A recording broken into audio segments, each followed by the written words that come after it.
TV Patrol. One TV Patrol. One TV Patrol. One TV Patrol. Maestra, nangunay pagpa-ospital sa estudyante human makuyapan.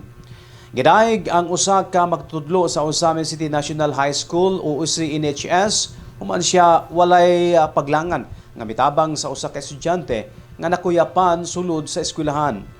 Ang maong magtutudlo na ilhan nga si Ma'am Camille Dadula Sapanta kinsa dali dayong medala og mi-assist sa estudyante aron masiguro ang kaluwasan nini samtang gihatagan og unang tabang o hustong pag-atiman. Nagpakita kining sa tinuod nga kahulugan sa magtutudlo dili lamang sa pagpanudlo sa sulod sa classroom kundi usab sa pag-atiman o pagpanalipod sa kinabuhi sa iyang mga estudyante. Ang maong hitabo usa ka hulagway sa usa ka magtutudlo nga sa oras sa panginahanglan sila mao ang unang mutabang umahimong ikaduhang gidikanan og lig-on nga dangpan sa mga kabataan diha sa eskwelahan.